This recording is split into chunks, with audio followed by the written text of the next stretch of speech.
I speak Jesus.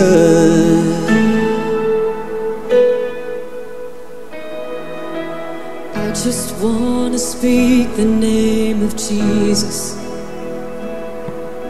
to every dark addiction.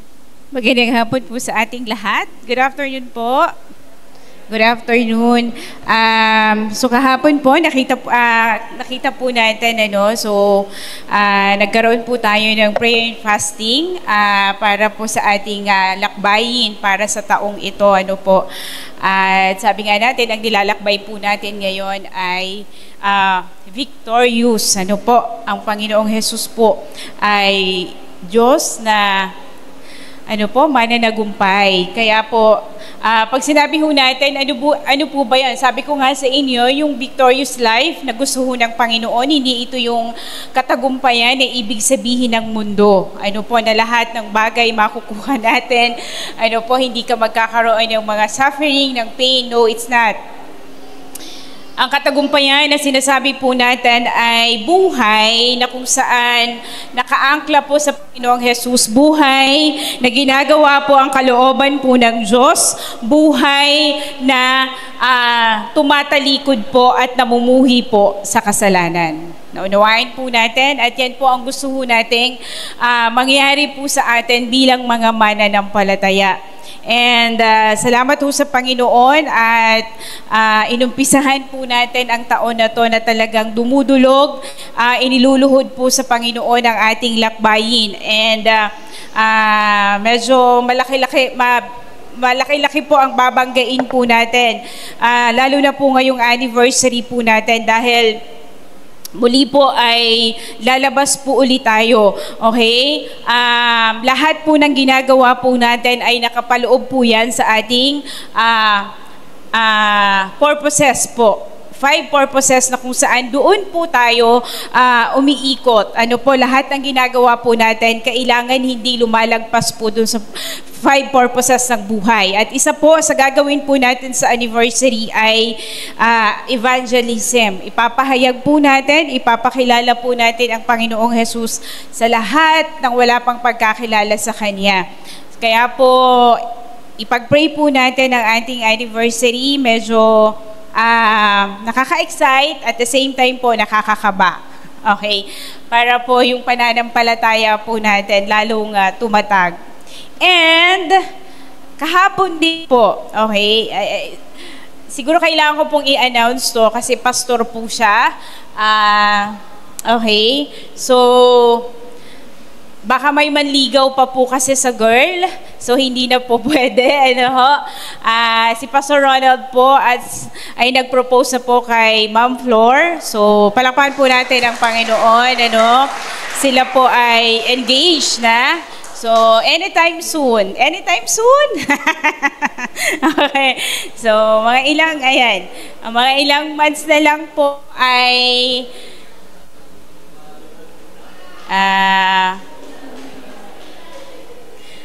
okay, magpapakasal na po sila, okay? At okay, pag kayo po ay napuntahan sa bahay, ibig sabihin kayo po ay ninong at ninang. Okay, kinakabahan na, nagtuturuan na sila doon.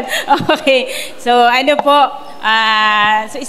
salamat po sa Panginoon dahil alam po natin ito po ay kwento po ng Panginoon sa kanilang buhay. Kaya po, asa si Pastor Ronald? Wala pa. Naku, kalit-kalit. Nasaan kalit-kalit? Ang live group na kalit-kalit. O, ikakasal na si Pastor. Okay. So maraming salamat po sa Panginoon. So ngayon pong hapon, tutuloy po natin ang ating pong series sa aklat po ng Acts. And this time, pag-aaralan po natin, ito sa pinakamagandang chapter. Habang binabasa ko po ang aklat po ng Acts, sobra po akong sino nagbabasa sa aklat ng Acts sa bahay? Gabi, para tayo nagbabasa ng isang action, grabe po, pag binabasa ko po ito, parang ang bilis-bilis ng tibok ng puso ko lagi. Ang bilis po ng mga kwento at nakaka-amaze po ang pagkilos po ng Panginoon sa buhay po ng mga mananampalataya that time. Okay? So, ngayon pong hapon, ituloy po natin, So, nung nakaraan po, tinuro po ni Sir Walter, ano nga po yung title niya? Will you go without knowing? Okay. Ngayon naman po, pag-aaralan natin, mula sa isang mamamatay tao, siya po ay ginamit ng Diyos para ipahayag po. Ibahagi po ang salita ng Diyos sa lahat ng dako. Okay. Sabi nga natin, diba, kung hindi po dahil sa Kanya, hindi po narating ng mabuting balita ang Asya. Salamat po sa Panginoon. Okay? Yung ibang mga title po, sabi po ay From Terrorist to an Evangelist. Okay. Tingnan yung mukha ng katabi nyo kung mukhang terorista. Okay. Hindi na. Okay. So, titingnan po natin ang buhay po ni Saul. Okay? Saulo! Okay. Lagi ko sasabihin sa akin ni Cedric, kung Saul ka ng Saul, ang Tagalog nga pala niya ay Saulo, si Saul. Okay. Dati ho kasi ang pangalan niya ay Saulo and then naging Pablo. Okay, so titingnan po natin. Okay? Buksan po natin ang ating mga Bible sa Acts chapter 9. The conversion of Saul. Kasi ito po yun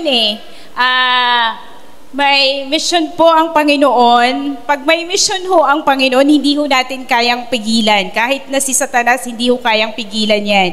Okay? Sabi ho dyan, the enemy could not thwart. Okay? Hindi daw po tayo mapipigilan ng kaaway. The enemy could not thwart the purposes of God.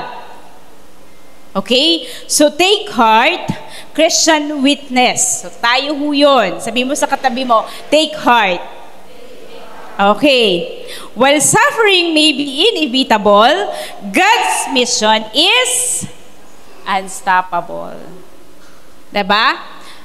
Although yung mga suffering po, hindi natin yan maiiwasan, pero sabi dyan, while suffering may be inevitable, God's mission is unstoppable.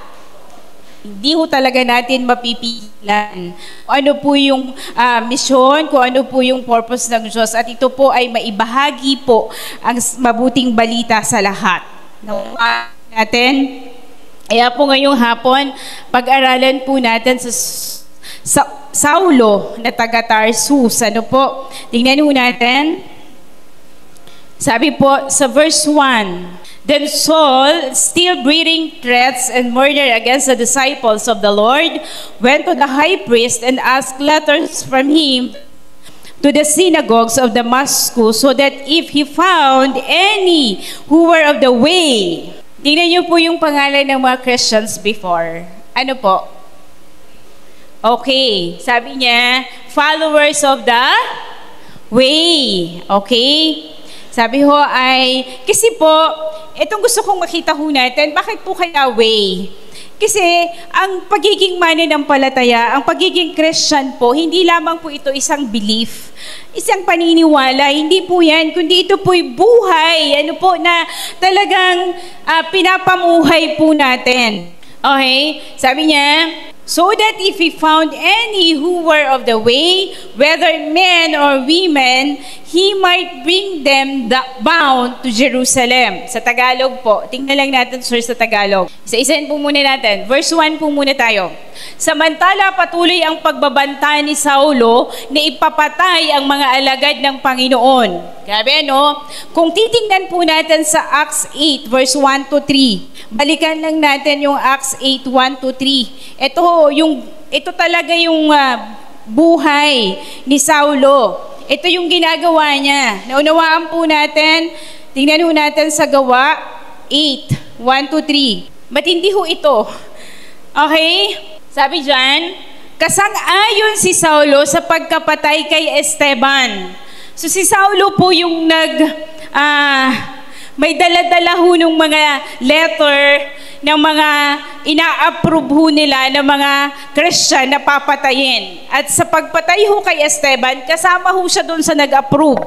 Noong araw na yun, nagsimula ang mahigpit na pag-uusig laban sa mga iglesia sa Jerusalem at maliban sa mga apostol, ang lahat ng sumasampalataya ay napunta sa iba't ibang lugar sa lupain ng Judea at Samaria.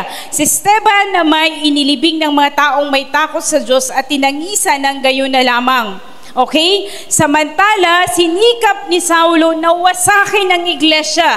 Pinapasok niya ang mga bahay-bahay at mga mananampalataya ay kanyang kinakaladkad at ibinibilanggo maging lalaki man o babae. So ito ho ang trabaho talaga ni Saulo. Patayin ang lahat ng mananampalataya. Galit na galit ho siya sa mga Christians. Okay? So yan ho siya. Matindi, ano? Okay. Balik ho tayo sa verse ho natin. Samantala, patuloy ang pagbabanta ni Saulo na maipapatay ang mga alagad ng Panginoon. Parang hingal na hingal siya eh. Kasi ginagalugad niya talaga yung buong lugar para hanapin yung mga Christians at papatayin po nila. Kasi iniisip po, kung babasahin po natin ang Book of Numbers, mayroon po yung pangyayari na kung saan pinatay po lahat. Kasi ang feeling ho ni Pablo, ni Saulo that time, feeling ho nila ng mga Pariseyo, yung mga Christians, yung mga mananampalataya that time, ay salot. Okay? Kaya ganun ho. At hindi ho sila naniniwala sa turo ng Panginoong Jesus that time. Pero tingnan niyo po, sabi niya, then Saul, still breathing threats and murder against the disciples of the Lord, went to the high priest and asked letters from him to the synagogues of Damascus, so that if, lumapit po siya sa high priest at humingi siya ng letter.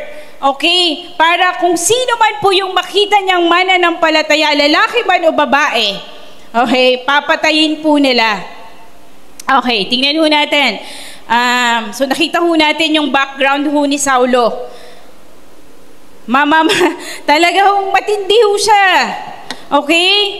Lahat po ng mananampalataya ay sinusuyod po nila para patayin. At siya ho yung number 1 na naghahanap po sa mga Christian para ho patayin that time. Okay, tingnan ho natin. Kung babasahin po natin ang Galatians 1:13-14, banggitin ko na lang po. Sabi niya, for you have heard of my former conduct in Judaism, how I persecuted the church of God beyond measure and tried to destroy it. And I advanced in Judaism beyond many of my contemporaries in my own nation, being exceedingly zealous for the traditions of my fathers.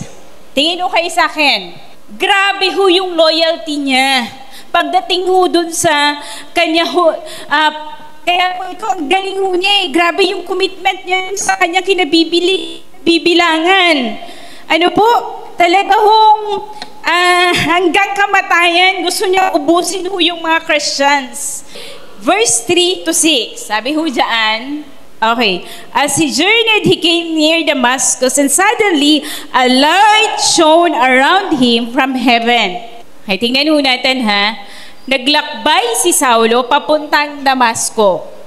At nang siya'y malapit na sa lungsod, biglang kumislap sa paligid niya ang isang nakasisilaw na liwanag mula sa langit. Okay. Natumba siya sa lupa at narinig niya ang isang tinig na nagsasabi. Okay, doon muna ho tayo. So, kung titingnan po natin, pakinggan ho natin mabuti. Kung titingnan ho natin sa Acts 22 verse 6, Acts 26 verse 13, inilarawan po dito, ito po'y katanghaliang tapat. Okay? Nung mangyari po yan ay katanghaliang tapat, pero yung liwanag na nakita ho ni Saulo ay mas maliwanag pa doon sa liwanag ng katanghalian. Sino na ho dito yung lumabas ng alas 12 ng tanghali na singkal ang init ng araw? Diba, hindi ka ho makatingin sa langit kasi sobrang liwanag. Pero, yung liwanag, okay, yung kumislap na liwanag sa paligid po ni Saulo ay mas matindi pa ho doon sa liwanag ng katanghalian. At sabi dyan, siya ho ay natumba. Bakit doon siya natumba? Okay, sabi dyan, sa ibang salin po, then he fell to the ground. Hindi po dahil alam niya na Panginoong Jesus yun. Hindi ho. Siyempre, survival mode. Ayan, kislap naman nun eh. Ano yun, baka mamaya tamaan siya, patay siya. Yun ho yung nasa isip niya. Pero hindi ho siya natumba dahil in reverence dun sa Panginoong Jesus. Naunawaan po, hindi niya ho alam yun. Okay, tingnan ho natin. And, sabi dyan, tingnan ho natin, natumpa siya sa lupa at narinig niya ang isang tinig nagsasabi, Saulo, Saulo, bakit mo ako inuusig? Okay? Sa English, kailangan ma-emphasize po yung mga capital letter. Tingnan ho natin. Okay, sa ibang salin po, sa NLT, ito po ay capital letter. Yung M. Okay.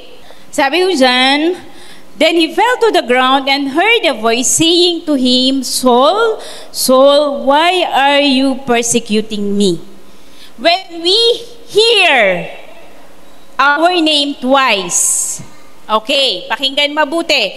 Pag nabasa niyo po pag tinawag ang inyong pangalan ng 2 beses, it means mayroon pong malalim na damdamin at hindi po galit. Parang nung tawag ng Panginoon kay Martha, Martha, Martha. Okay? Parang ganito po yung tawag niya kay Saul. Saulo, Saulo, bakit mo ako inuusig? Okay, mayroon ho siyang malalim na damdamin para kay Saul. Ano po? Sabi niya, bakit mo ako inuusig? Okay? And he said, anong tugon po ni Saulo that time? Sabi ho niya, who are you, Lord? Okay? Tingnan ulit natin, okay? Yung ibang commentary po, yung ibang pag-aaral, kaya tinawag po ni Pablo na Lord, parang yung normal, di ba, pag nakikipag-usap, kapag hindi mo kilala, sasabihin mo, sino ka, sir? Okay, parang ganun ho. Pero ho, nagpakilala ho ang Panginoon sa kanya. Okay? Yun pa ho yung tingin ho ni Saulo sa Panginoong Jesus that time. Parang nagpakilala po ang Panginoong Jesus sa kanya. Sabi niya, I am Jesus whom you are persecuting. He replied. Okay? Sabi niya, now get up and go into the city and you will be told what you must do. Ganda, no? Okay? So, isa-isahin ho natin. Sabi niya, napaka-personal, di ba, ng pag-uusap niya. Sino ka? Sino ka, Panginoon? Ano sabi sa Tagalog ho? Sabi, who are you, Lord? Di ba? Ganda ho. And then the Lord said, I am Jesus whom you are persecuting. Parang sinasabi ho ng Panginoon, di ba?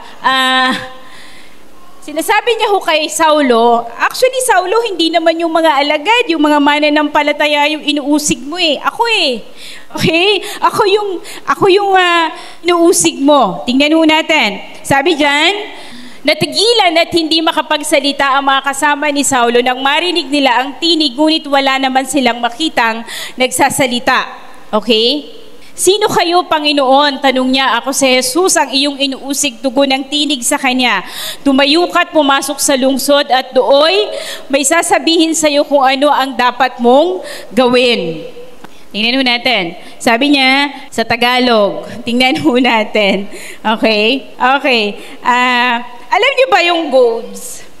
Tingin ko kayo dito. Okay, New King James Version tayo kasi siya lang yung may ganito. Okay? Kasi di ba ang tigas-tigas ang ulo ni Pablo, parang ito yung direction na para tayong di ba para yung alam niyo yung kalabaw? Sino nakakita na ng kalabaw? Okay, di ba pag nag-aararo, meron hong hawak yung farmer na parang stick na mahaba. Pinapalo niya po yun para sumunod yung kalabaw dun sa kung saan niya gustong paararo. Kaya lang minsan kasi pag hindi niya ginaganon, yung kalabaw may gusto siyang puntahan. Diba? So, minsan ho tayo ganyan eh. Diba? Ito yung gusto ng Diyos para sa atin na gawin. Kaya lang, tayo ho ay mayroong ibang ginagawa. Mayroong pong ibang direction tayong pinupuntahan. Kaya, parang ang Panginoon kay Saulo, parang this is the time. Pinalo niya na ho. Eto sabi. Okay. Diba? Dito ka. Okay. Kaya po, nagtanong ho si Saulo sa Panginoon. Sabi niya, okay, balik ho tayo dun sa verse. Sabihin mo sa katabi mo ulit, kapag may gusto ang Panginoon sa iyong gawin, hindi ka mananalo sa Kanya. Diba? Kung may gustong ipagawa sa iyo ang Diyos, kahit anong tigas ng ulo mo, diba? Kahit anong pag-refuse mo, hindi ka mananalo sa Panginoon. Okay? Dadalhin ka doon ng Panginoon sa kung saan ka. Naunawaan po natin, kahit masakit. Kaya lalo ka nasasaktan kasi ang tigas ng ulo mo eh. Lumalaban ka pa sa Panginoon eh. Sinabi na nga ng Panginoon, ito ang gagawin mo. Dito ka. Kaya lang nagmamatigas ka pa. Eh di lalo ka diba? Yung kalabaw, lalo siyang ahatawin ng stick para lang sumunod. So minsan ganyan ho tayo eh. Diba? Gusto pa na ho nating mahirapan bago ho tayo sumunod. Okay? Tingnan mo yung katabi mo. Diba? Hirap po sa atin. Gusto pa ho natin ng may sinasabi na sa iyo ang Panginoon eh. Ito na nga yung gawin mo eh. Ayaw mo pang gawin. Eh di lalo kang nahihirapan. Lalo ka nasasaktan. Okay? Hindi ka naman mananalo sa Diyos. Okay? Sabi niya, okay, balik tayo. Sabi niya, sabi ho ng Panginoon ay, sino kayo? Sabi ho ni Saulo, sino kayo, Panginoon? Tanong niya, ako si Jesus, ang iyong inuusig, tugon ng tinig sa kanya. So, this is very audible voice po mula ho sa Panginoon. Okay, di ba nung unang panahon sa mga prophets, nangungusap ho ang Panginoon. And this time, very extraordinary na ginawa ho ulit ng Panginoon sa buhay po ni Saulo. Talaga hong yung tinig ho, malinaw na malinaw. Sabi ho ng Panginoon, tumayo ka at pumasok ka sa lungsod at doon ay sasabihin ko sa iyo kung ano ang dapat mong gawin. Sa New King James Version kasi, meron pong, Lord, what do you want me to do? Napakahalaga po nun kasi, meron po ba kayong, ayun, pasensya na kayo New King James Version po, ang ginamit ko po, Enduring Word Commentary. Okay. Tingnan ho natin. Ganda ho kasi nitong pag-uusap nila. So he trembling and astonished. Okay, talaga hong nagulat ho siya, nanginginig ho siya. Sabi niya, Lord, di ba nagpakilala na po ang Panginoong Jesus sa kanya? I am Jesus whom you are persecuting. Tapos sabi niya, Lord, what do you want me to do? Napakahalaga po niyan. Have you ever asked that question sa Panginoon? Pakinggan ho natin. Kailan ho kayo huling nagtanong sa Panginoon, Panginoon, anong gusto mong gawin ko? Bilang tagasunod mo, bilang mananampalataya, bilang manggagawa mo, Lord, what do you want me to do? Sa mga kabataan, nagtanong na ba kayo sa Panginoon, Panginoon, bilang kabataan na mananampalataya, tagasunod mo, anong gusto mong gawin ko? Bilang magulang na tagasunod ni Kristo at mananampalataya, Panginoon, what do you want me to do as a Christian parent?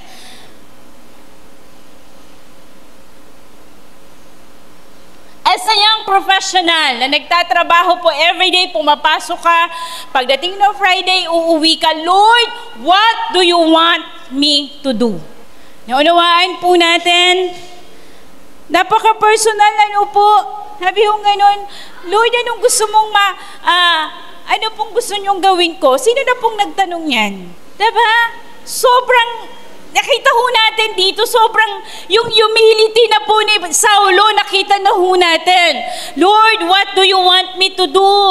Ang tanong ho sa atin, this time, pakinggan ho ninyong mabuti. Nung nagtanong po si Saulo ng Lord, what do you want me to do? Handa rin po siya, kapag nalaman niya kung anong ipapagawa sa kanya ng Diyos, handa rin siyang sumunod. Ang tanong ho sa atin, pag nagtanong ho ba tayo sa Diyos, Panginoon, anong gusto mong gawin ko? Ang tanong ho, are you ready to obey? Are you ready to step out of your faith para ho sundin kung ano pong pinapagawa ng Panginoon pag nalaman mo na? Yun o, tanong ho sa atin eh. Ang problema ho kasi sa atin, tatanong ho tayo sa Panginoon, pag nalaman ho natin, ayaw naman natin, takot na ho tayo. Ayaw na ho nating sumunod. Lord, what do you want me to do? Anak, iwanan mo yan. Hindi ang kalooban ng Diyos. Ang tanong, susunod ba tayo? Yun o yung tanong eh. Diba? Okay. So sabi ho ng Panginoon sa kanya, ito ho yung instruction ng Diyos. Then the Lord said to him, arise and go into the city and you will be told what you must do. Alam niyo ho ang Panginoon, kapag ho tayo itinawag, hindi ho lahat ibibigay niya yung plano niya. Kasi wala na pong faith yun eh, kapag pinakita na ho ng Diyos lahat. One step at a time, para ho mayroon pa rin po tayong pananampalataya at pagtitiwala ho sa Diyos. Naunawahan ho natin, kapag nag-instruct ho ang Diyos sa atin, one step at a time. Okay? Hindi po lahat. Okay? Tingnan ho natin. Okay, sabi ko nga sa inyo, sino na ho dito yung nagtanong sa Panginoon, what do you want me to do, Lord? Okay? Grabe ho yung, ano na ho eh, yung, di ba ang yabang-yabang ho ni Saulo? Yabang ho niya eh. Magaling ho siya eh. Sobrang yabang niya. Pero this time po, nakita na ho natin yung pagpapakumbaba sa kanya na, Lord, what do you want me to do? Ano po yung ipapagawa niya? Diba? Minsan ho, interesado ho tayo dun sa bagay na ipapagawa ng Diyos sa ibang tao, pero sa sarili mo, you are not concerned. Ay, tingin ho kayo ulit sa akin. Okay? Mahalaga po na itanong po natin ang tanong na to sa Panginoon. Diba? Ano pong gusto nyong gawin ko, Panginoon? Yan. Sabi ko sa inyo, pag mayroon hong, pakinggan ho nating mabuti, pag mayroon hong ipapagawa ho sa inyo ang Diyos, hindi ho lahat ipapakita niya, yung plano niya. Okay? Katulad ng ginawa ho niya kay Pablo, pumunta ka dun sa lugar na yon at dun ko sasabihin sa iyo yung susunod na gagawin mo. Okay? Naunawaan ho natin. Okay, pagdating doon, sabi nga ho natin, pakinggan ho natin, sabi niya, and you will be told what you must do. Okay? Sabi po sa Enduring Word Commentary, sabi ho, He directs us one step at a time instead of laying out the details of the grand plan all at once. So, hindi ho niya ipapakita lahat. One step at a time. Okay? Para ho may sense of faith pa rin. Lagi hong may pagtitiwala pa rin ho sa Diyos. O, tingnan ho natin. Verse 7 to 9. Natigilan at hindi makapagsalita ang mga kasama ni Saulo. Marinig nila ang tinig, ngunit walang naman silang makitang nagsasalita. Okay. Tumayo si Saulo at pagmulat niya ay hindi siya Bakit kaya binulag ng Panginoon dito si Saulo? Okay? Tingnan natin. Kaya siya'y inakay ng mga kasama niya at dinala sa Damasco. Kasi yun yung lugar na papupuntahan sa kanya. And the man who journeyed with him stood speechless, hearing a voice but seeing no one. Then Saul arose from the ground, and when his eyes were opened, he saw no one. Okay, wala hong siyang nakita. Nabulag ho si Saulo. But they led him by the hand and brought him into Damascus. And he was 3 days. Ilang araw? Okay. For 3 days he was blind and did not eat or drink anything. Ilang araw ho na bago nabuhay ang Panginoong Jesus, ilang araw? 3 days. Okay. So si Saulo po, ilang araw na bulag? 3 days. And after 3 days, makikita ho natin dyan, okay, siya ay muling nakikita. Kasi dito ho, ito ho yung pinakita ho ng Panginoon kay Saulo. Ang yabang mo, Saulo. Grabe ho proud na proud ho siya sa mga ginagawa niya. Yung pagpatay ho sa mga mananampalataya, pinagmamalaki niya yon. Proud na proud po siya. Pero dito ipinakita ho ng Panginoon kay Saulo. Okay? Binulag ho siya ng Panginoon para ipakita sa kanya, na kahit anong gawin mo, Saulo, kahit anong galing mo, diba? Ito ho siya binasag ho siya ng Panginoong Jesus sa time na yan. Alam niyo, sa buhay po natin, dahil ho, iaalaw ho ng Diyos na talagang dumating ka doon sa sitwasyon na wala ka ng ibang aasahan kundi Panginoon lang. Na lahat ng inaasahan mo, lakas mo, galing mo, wala. Unawaan po natin, sino pong mag-aakala? Hollywood, isa sa pinakamayamang state ng bansang Amerika. Sino hong mag-aakala na ganun ho ang mangyayari? Nakakalungkot po, biruin po ninyo mga artista, Mandy Moore, Jennifer Garner, lahat ho na kanilang mga mansyon natupok ho ng apoy. Sino hong mag-aakala? Diba? Na isa-isang wildfire, kakalat at matutupok halos lahat ng bahay. Isa ho sa pinakamayamang state sa buong Amerika. Diba? Naunawaan ho natin. Alam niyo ho, dito ho natin makikita na wala ho tayong ibang pwedeng pagtiwalaan sa buhay na ito, sa mundong ito, kundi ang Panginoon lang. At ito ho yung pinakita ho. Hinumble down. Pakinggan po nating mabuti. Hinumble down ho ng Panginoong Hesus dito si Saulo. Biruin po ninyo yun. Pagbulag ka na, wala ka nang magagawa. Bukod sa wala kang makikita, ang hirap po kumilos kapag wala hong mata. Naunawaan po natin, ito ho yung ipinakita ng Panginoon kay Saulo. Diba ho? Diba parang ang yabang natin, ang ganda ng trabaho ko. Ganda ng negosyo ko, ganda ng kitaan. Wala akong sakit. Everything is well. Sa buhay ko. Lahat. Pero pag yung mga bagay na yan, naging dahilan na po yan para ho, isantabi ho natin ang Panginoon. Nakakatakot po yan. In just a snap of a finger, lahat yan pwedeng mawala. Naunawaan ho natin. So dito ho, hinumble down. Ng Panginoon si Saulo. For 3 days, he was blind and did not eat or drink anything. Tingnan ho natin. Okay?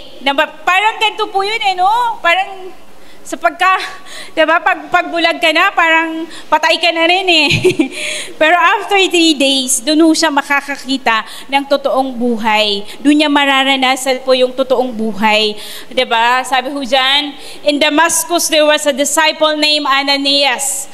The Lord called to him in a vision. Ananias, yes Lord, he answered. The Lord told him, go to the house of Judas on Straight Street and ask for a man from Tarsus named Saul, for he is praying. Tingnan ho natin. Okay, so ito po, yung tinawag ho na disciple ho ng Panginoon. He was just an ordinary Christian, mananampalataya. Hindi ho siya isang mataas na tao.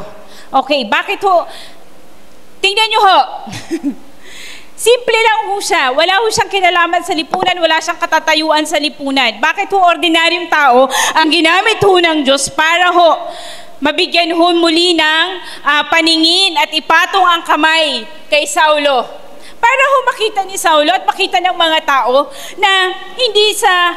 Kasi kung malaking tao yun, kung mataas na tao yun sa lipunan, sasabihin nila, ay dahil dun yun, sa taong iyon. Pero ordinaryong tao ang ginamit niya eh. Si Ananias, sino ba yan? Wala na ho. Hindi na ho siya mababanggit sa Bible. Dito lang ho siya nabanggit. Para makita ho ni Saulo na hindi ho dahil kay Ananias, kundi isang makapangyarihang Diyos. Ano po ang kumilos sa kanya para ho magkaroon siya ng paningin muli at gamitin ho ng Panginoon. Tingnan ho ninyo.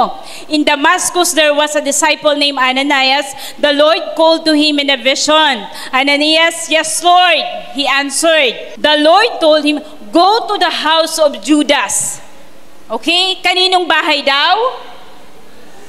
Okay, saan daw? At anong gagawin? Ask for a man from name?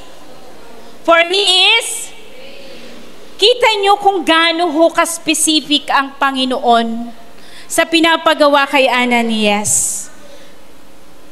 Hello? Malalaman nyo po kung ang, eto ho, pag may pinagawa po ang Panginoon sa atin, very specific po ang Panginoon. Kaya hindi mo kailangang matakot kung anong kailangan mong gawin. Kasi sobre! Diba? Pumunta ka sa bahay ni Judas, sa street. Tanungin mo ang pangalan ng taong taga-Tarsus na ang pangalan ay Saul. Anong ginagawa niya? Siya ay o kaya hindi ho siya maliligaw sa pinapagawa ho sa kanya. Naunawaan po natin, ganyan ho ang Panginoong Jesus. Kapag ho meron hong pinapagawa ho sa atin ng Panginoon, specific ho ang instruction. Naunawaan ho natin, diba? So sabi ko nga, pag may pinagawa ang Panginoon, hindi naman lahat ilalatag ang plano. Pero, specific ho yung instruction eh. Naunawaan po natin, napaka-specific. Tingnan natin. In a vision, he has seen a man named Ananias come and place his hands onto him to restore his sight. Okay. Lord, Ananias answered, I have heard many reports about this man and all the harm he has done to your holy people in Jerusalem. Sabi ni Ananias, Panginoon, narinig mo na ba?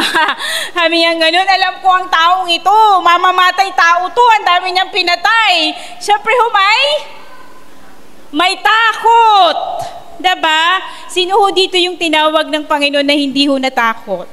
Ako noon, matapang ako, pero may takot ho ako noon. Diba? Nung tinawag ho ako ng Panginoon, umuwi ako ng San Juan, isang backpack lang yung dala-dala ko. Nung dumating ako dito sa San Juan, tapos ho ang niluluto nila yung tabayag, lalagyan lang ng paminta, tapos ho kakain ho kami sa umaga, parang ang sunod na kain na namin noon, sa gabi na. Tapos ho natutunan kong mag-ulam ng yung yung bangus na chichirya. Chicharong bangus ba yon? Natutunan ko mag-ulam noon kasi wala kaming pang-ulam. Diba? Tapos po ay magluluto may mga pa ho kami kasama ho sa church. May mga paaral ho, may mga scholar, may mga ampon ho kami doon. Ilan ho kami? Meron ho kaming ulam, isang corned beef. Ilan ho kami kakain? Ngayon sasabawan ho yun na ng pagkadami-dami. Sabi ko, Lord, totoo bang tinawag mo ako dito? Parang, sabi ko, mahirap naman kami sa Manila, pero pag mayroon ho kaming gulay, may isda. Grabe ho. Parang ko, Lord, parang gusto ko nang umuwi. Diba? Pero babalikan mo lang yung pangako ng Panginoon. Wala namang mamamatay tao dito. na pinapupuntahan sa akin. Pero tingnan nyo si Ananias, diba? Mamamatay tao yung pinapupuntahan sa kanya ng Panginoon, pero grabe ho, yung obedience. I have heard many reports about this man and all the harm he has done to your holy people in Jerusalem. Natatakot ho siya. And he has come here with authority from the chief priest to arrest all who call on your name. Sabi niya ganun. But the Lord said to Ananias, go. O, ayan. Dami nating go. Sabihin mo sa katabi mo, go. Ayan. Sabi niya, this man is my chosen instrument to proclaim my name to the Gentiles and their kings and to the people of Israel. I will show him how much he must suffer for my name. Sabi niya ng Panginoon kay Ananias, alam ko may takot ka, alam ko na hindi basta-basta yung taong pupuntahan mo, pero puntahan mo, go! Sabi niya, ang taong ito ay pinili ko para maging instrument to proclaim my name to the Gentiles. Grabe, no? Yung pagpili ho ng Diyos. Pagtawag ho ng Panginoon kay Saulo, he was a murderer, he was a terrorist, turned into an evangelist. Anong nakaraan po natin? Ano ho yung mga nakaraan po natin? Ano po yung buhay po natin dati? If you think that God will not use you, no. Lagi ko pong sinasabi sa inyo, God will use imperfect people para ho maisulong ang kanyang kaharian. At lahat po tayo imperfect. Wala hong magsasabi dito na mabuti ka. Wala ho. Kahit pa ho anong nakaraan po natin, kahit pa ho gaano pa kadilim ang naging buhay natin, kapag tayo po ay lumapit po sa Panginoon at tayo po ay isinurrender po natin ang buhay po natin sa Panginoon, kaya niya tayong gamitin sa malaking plano ho ng Diyos para sa kanyang kaharian. Naunawaan ho natin, sabi niya, this man is my chosen instrument to proclaim my name to the Gentiles and their kings and to the people of Israel. I will show him how much he must suffer for my name. Grabe, no? Asan ho yung mga... Dito ko ho na unawaan, ano po? Although, lahat ho tayo, sabi ko, kailangan po ninyong alamin ang mga panawagan ninyo sa buhay. Kasi si Saulo, may specific calling. Lahat ho tayo may specific calling sa Panginoon. Pero grabe ho, tinawag ho siya ng Panginoon, pero sa pagtawag ho ng Panginoon sa kanya, marami ho siyang mararanasang hirap. At dadaanan po natin yan. Hanggang sa matapos po natin ang Acts. Grabe. Okay? So yung mga tinawag ho ng Panginoon, wag na ho kayong magulat sa mga suffering. Okay. Then Ananias went to the house and entered it. Placing his hands on Saul, he said, Brother Saul. This is very important. Sabihin nyo natin, brother. Grabe, no? Alam niyang mamamatay tao yun. Pero grabe ho yung sa salitang brother, pinahayag niya po yung pagmamahal niya pa rin dun sa tao kahit alam niya na ganun po yung ginagawa. Ang tindi ho ng mga mananampalataya that time. Hindi man ho makita ni Saul kasi bulag ho siya eh. Hindi man ho niya makita yung physical na pinapakitang pagmamahal sa kanya, pero dun sa boses at narinig niya yung salitang brother, grabe ho yun. May impact ho yun sa puso ho ni Saulo. Brother Saul, the Lord Jesus who appeared to you on the road as you were coming here has sent me so that you may see again and be filled with the Holy. Okay, dito na ho siya. Dito na ho, nakakilala sa Panginoon si Saul. So tingnan ho natin. Immediately something like scales fell from Saul's eyes and he could see again. He got up and was baptized. And the rest is history. Kaya po si Saulo from Saul naging Paul and he became an apostle, a disciple of Jesus Christ. Grabe, no? Ganda ho nung kwento. Okay? And he could see again, he got up and was baptized. Alam niyo ho, nung hindi pa ho siya nakakilala sa Panginoon, ano po? Grabe ho yung hindi niya ho makita ang Panginoon kasi binulag ho siya eh.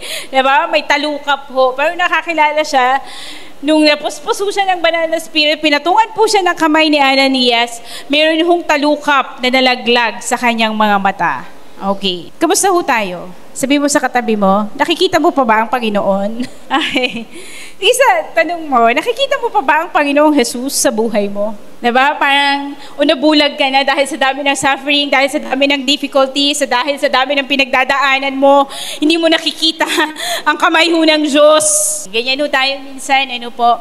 Pero tingnan ho natin, ano, may panahon po. Kaya sabi ho ng Panginoon, talagang may panahon po ng kaligtasan. At ito po yung panahon na kung saan binago ho ng Panginoon si Saul. From Saul, he became Paul. Okay, sabi ho dyan, and he received his sight at once, and he arose and was baptized. So when he had received food, he was strengthened. Then Saul spent some days with the disciples at Damascus. Okay. At once he began, ito na. At sa susunod na linggo, dito na ho mag-uumpisa yung ministry ho ni Paul. At once he began to preach in the synagogues that Jesus is the Son of God. Ito na. Ang ituturo niya na kung sino ang Panginoong Jesus. Nakakilala po siya sa Panginoon. Okay? Ganda ho ng kwento. Dito natin makikita na talagang Panginoong Jesus lamang po ang nagliligtas. Kasi akala ho ni Saul, pakinggan ho natin mabuti, yung pagiging, yung ginagawa niya, yung ginagawa niya na pagpatay sa mga Christian, akala niya napapapurihan niya yung Diyos na inaakala na yun ang tunay na Diyos. Pero hindi. Kasi pinakilala ho ng Panginoon sa kanya kung sino yung totoong Jesus ng Biblia. Okay? At hinumble down ho ng Panginoon si Saul. Ang yabang mo, Saulo. Pero wala kang magagawa. Diba? Sabi ko ho sa inyo, kapag milos ang Panginoong Jesus sa buhay natin, kahit paanong pag-refuse natin, wala ho tayo. Kasi Panginoon na yan eh. Naunawaan ho natin, Panginoon na po. Kaya po ngayong hapon, gusto ko lang pong makita po ng bawat isa. Kasi si Saul eh. Okay? Totoo po yan. Kung may gustong ipagawa sa iyo ang Panginoon, gawin mo. Kasi sunod ka. Kasi kahit ano pa kapag tinawag ka ng Diyos, tinawag ka ng Panginoon. Sabi ho sa Romans, gifts and calling are irrevocable. Kahit pa magtatakbo ka, hindi ka ho mananalo ho sa Panginoon.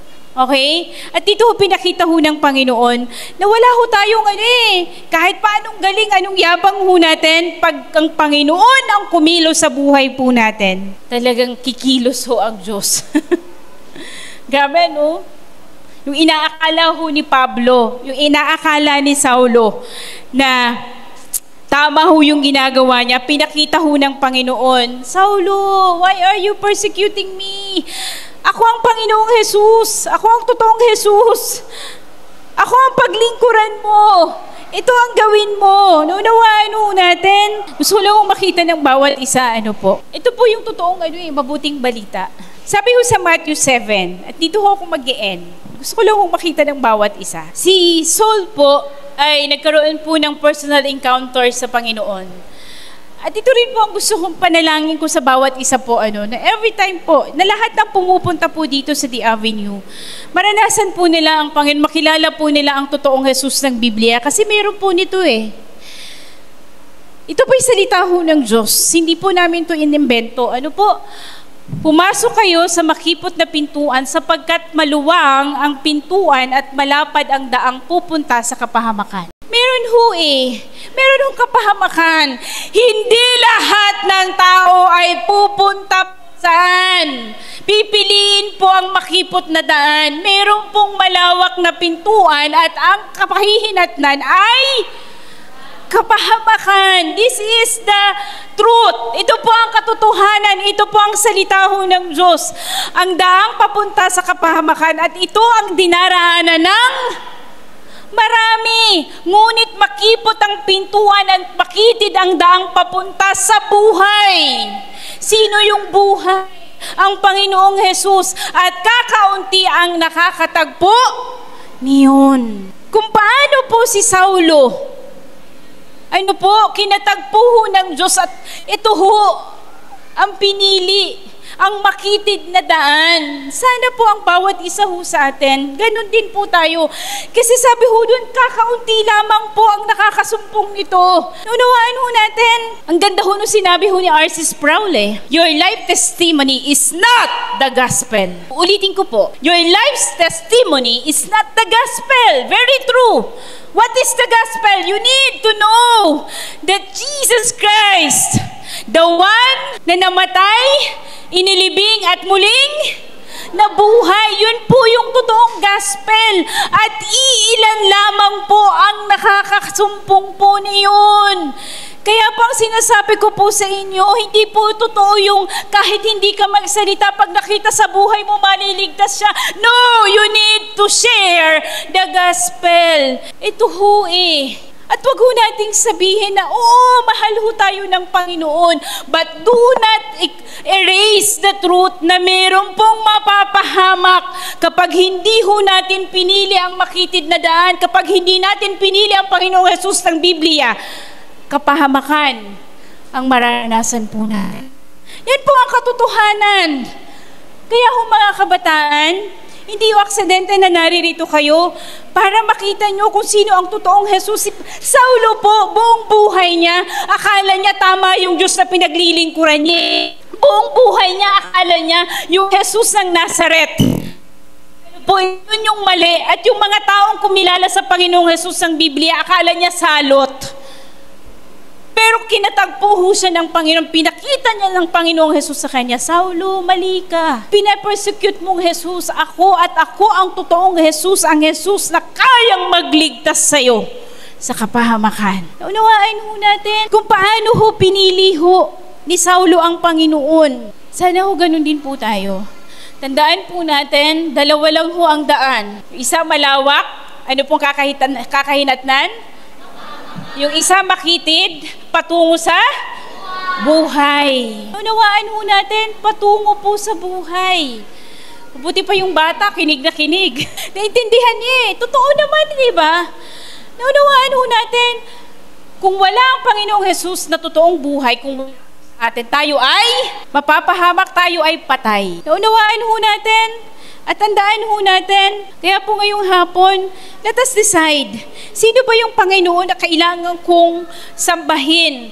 Ano bang daan ang kailangan kong tahakin? Okay? Makakaranas ho tayo ng hirap. Marami kang bibitawan, marami kang tatalikuran, marami kang hihindian. Okay lang yun. Ang mahalaga, ang katapusan po noon ay sa piling ng Panginoon.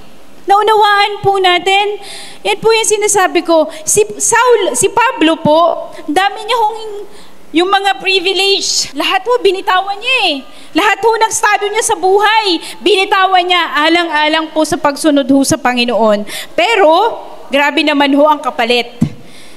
Diba? Ang kapalit po nun, yung makasama niya ang Panginoon sa buhay niya Kaya po, eto ganda lang ho ng kwento ho ni Saulo Sabi ko ho sa inyo, lahat ho tayo may kanya-kanyang panawagan sa Diyos. Sabihin mo sa katabi mo, may kanya-kanya tayong panawagan sa Panginoon. Yung iba siguro nakita na, sinabi na ho ng Panginoon, ayaw lang sumunod. Natatakot pa ho. Huwag kayong mag-alala. Lahat ho tayo may specific calling. Okay, so sabi ko kanina, diba? Sabi niya, Saul, you're going to go to a man's house for a few days, then meet one of my disciples who will restore your sight. After that, you're going to hang out with my disciples to learn more about me, then go on several youth mission to tell others about me. Hindi po ganun yung sinabi ng Panginoon kay Saulo. Sinabi lang niya, pumunta ka dun sa city, pag nandun ka na, dun ko na ulit sasabihin yung susunod na gagawin. So ano hong matututunan natin doon?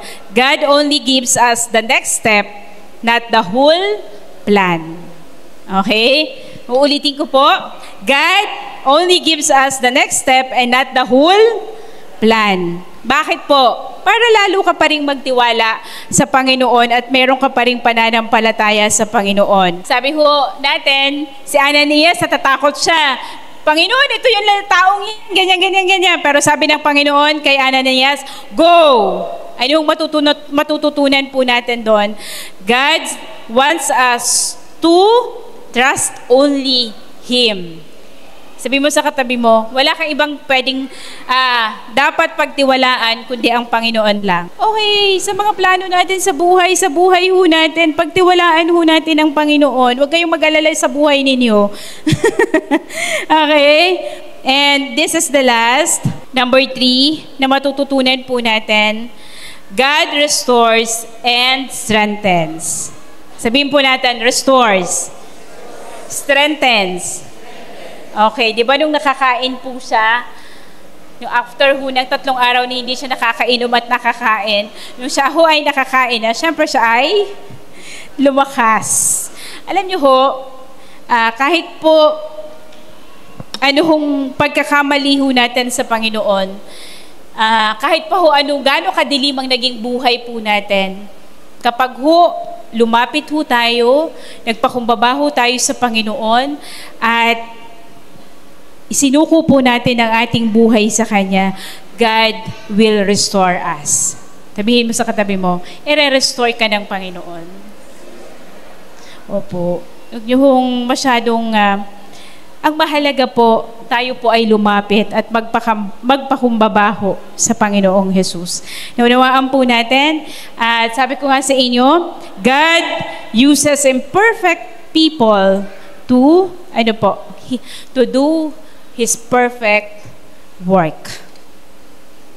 Lahat naman tayo imperfect Wala namang perfect ho sa atin. Pero gagamitin ho tayo ng Diyos para isulong po ang Kanyang misyon, ang Kanya pong kaharian, which is to share the gospel. At kung ano man po yung specific calling na binigay sa inyo ng Panginoon, huwag kayong matakot na humakbang. Magtiwala lang po kayo sa Panginoon. Amen po? Hindi ko kayo magkakamali. Pag sinunod nyo ang Panginoon sa buhay ninyo, ay hindi kayo magsisisi. Mahirap, pero ang reward po, walang iba kundi ang Panginoon Alam nyo po yun. Kami hong mga full-time, marami po kaming hindi na nararanasan sa buhay, marami hong hinihindian. It's not the same life nung panahon po na hindi po kami nasa ministry, pero masaya kasi ginagawa mo kung anong kalooban ng Panginoon. Diba? Yung parang sabi ko nga sa inyo, yung katagumpayan Yun yung victorious life. Andun ka ho sa sentro ng kalooban po ng Diyos.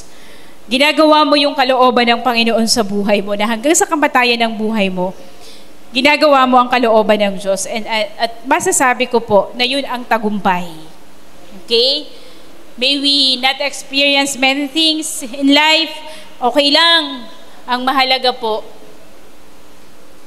sabi mo sa katabi mo, napiplease mo ang Diyos. Kasi you're doing kung ano po yung pinapagawa ng Diyos, kung anong kalooban ng Panginoon. At the same time, namumuhay po tayo na mayroon pong pananampalataya araw-araw sa Panginoon. Diba? Yun po yung mahalaga po doon. Kaya po, sa bawat isa ho sa atin, sana ho makita ho natin yung buhay ni Saul, kung paano ho siya ginamit ho ng Panginoon, gagamitin din ho tayo ng Diyos, at kung paano ho siya binago ho ng Panginoon, babaguhin din po tayo ng Panginoon. Ang mahalaga, tayo po ay magkaroon po ng isang buhay. Okay, pakinggan ho natin mabuti na kinikilala po ang totoong Jesus ng Biblia sa ating buhay. Tandaan ho natin, merong kapahamakan. Merong malawak na daan na ang kahihinatnan ay kapahamakan. Meron namang makitid na daan na ang kahihinatnan ay buhay. Saan po tayo doon? Ngayon pa lamang po mag-decide na po tayo. Okay? Sabi mo sa katabi mo, hindi natin alam ang buhay. Hindi natin alam kung hanggang kailan tayo sa mundong ito. Ang mahalaga, habang nandito pa tayo, may hininga pa tayo at kaya pa nating tumawag sa Panginoong Jesus ng Biblia, tumawag na po tayo. Kaya po, sa bawat isa po sa atin, ngayong hapon, pinapaalala po sa atin ng Panginoon, wala tayong ibang pwedeng pagtiwalaan sa buhay na ito, kundi ang Panginoon lang. At kung ikaw ay tinatawag ho ng Diyos, huwag kang matakot na humakbang. Sapagkat kapag ang Panginoon ay tumawag, very specific ang instruction sa atin. At hindi man niya ipakita ang mga kabuuang plano, 'di ba? Pero bawat hakbang po natin, andun po ang Panginoon at doon niya ibibigay ang mga instructions na kailangan po nating malaman. Tayo pong lahat ay tumayo.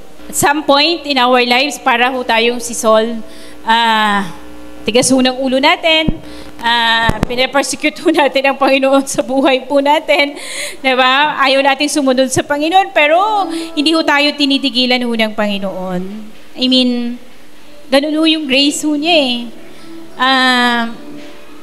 Dadalhin ka dun sa direksyon na kung saan dapat nandun ka. Kaya po, ang dami ho natin pwede ipagpasalamat ho sa Diyos kasi hindi ho tayo binibitiwan ng Panginoon. Lalo na dun sa panahon na talagang, alam yun, yung gusto mo na lang yung nasusunod. Pero ang Panginoon nandyan pa rin lagi eh. I mean, yung kamay ho ng Diyos. Pag sa Panginoon ka talaga, hindi ho papayag ho ang Panginoon na hindi ka ho niya madala ho dun sa sa kanyang kamay, sa kanyang kawan, kahit pilit kang umaalis, pero yung habag ho ng Diyos, lagi pong nandyan ho sa atin. Ganun ho kabuti ang Panginoon sa atin, sa mga anak niya. Diba? Yung kahit na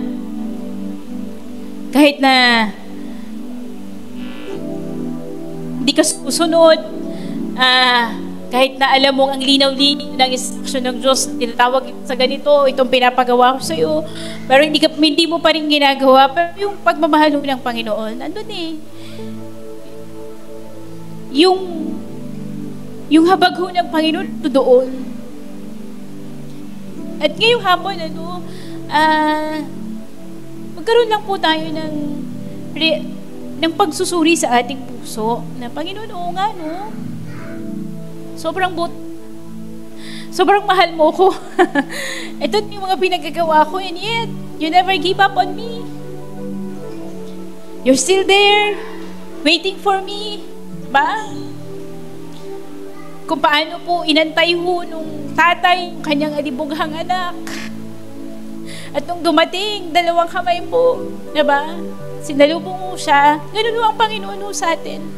Ganun ho ang Panginoon sa atin. Look at Saul. Grabe yung pinagagawa niya eh. Pero, nung tinawag siya ng Panginoon, pinili ho siya ng Panginoon. Grabe yung pagbabago yung ginawa sa buhay niya. At, ngayong taon at sa mga nakaraang taon, nakita ho natin kung paano kumilos ang Panginoon sa buhay po natin. Bigyan lang po natin siya ng papuri sa ating buhay. Sa ginagawa po sa buhay po natin, sa trabaho natin, sa pamilya natin, sa negosyo po natin, sa lahat ng ginagawa, sa lahat ng aspeto ng buhay po natin. We have seen the faithfulness, the goodness of God in our lives. Sa mahabang panahon, nakita po natin kung gaano katapat ang Diyos sa atin. Let us just sing the song. Makita ho natin na, Panginoon, wala nga po kaming ibang papupurihan sa buhay namin kundi ikaw lang. Wala po kaming ibang itataas sa buhay namin kundi ikaw lang. Salamat po sa araw-araw. You are there, guiding us, comforting us, giving us direction kung ano yung mga dapat po namin gawin. Kaya pasalamatan lang po natin ang Panginoon sa awit na to. Bigyan po natin siya ng walang hanggang papuri. Awitin po natin ang awit na to sa Panginoon.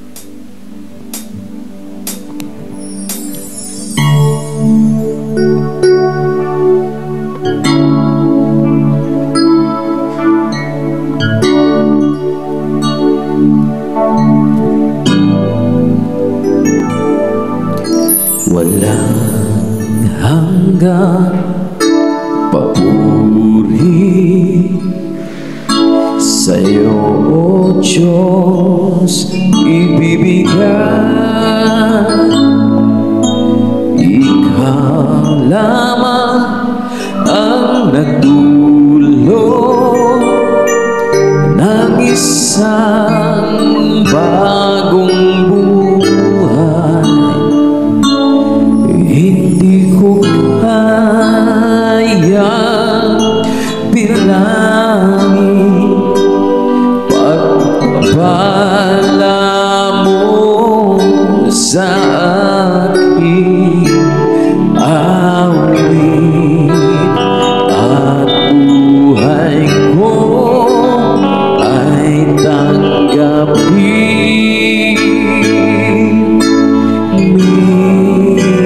Minsan pa ako'y aawit sa'yo, Panginoon, at ang dalangin mo'y dinggin. Mauna ka, Jesus, sa aking landasin, kahit pa mayroong pagsubok, mundo man sa akin ay tumalikod, walang hanggang papuri ay alay sa'yo, aking Jesus.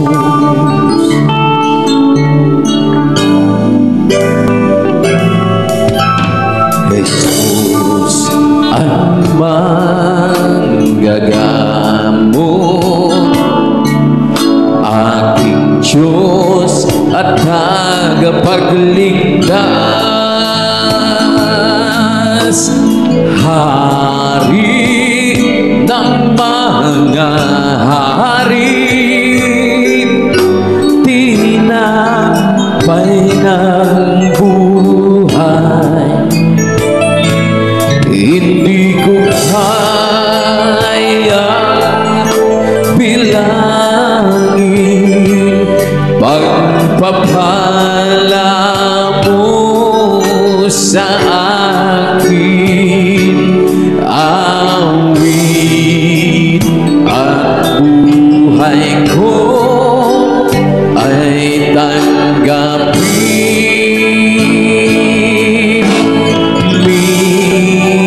Minsan pa ako'y aawit sa'yo, Panginoon, at ang dalangin ko'y dinggin. Mauna ka, Jesus, sa aking landasin, kahit pa mayroong pagsubok, mundo man sa akin ay tumalikod, walang hanggang papuri ay alay sa'yo.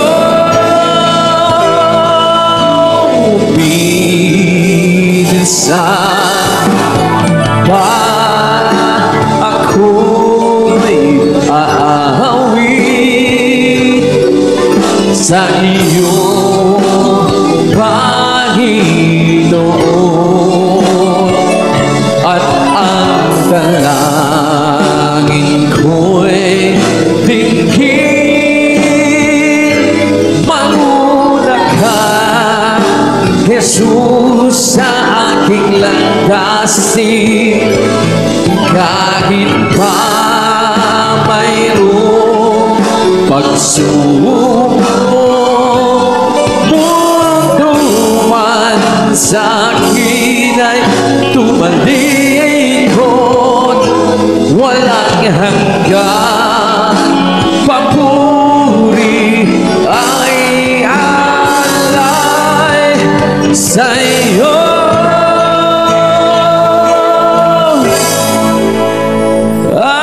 Aking Jesus,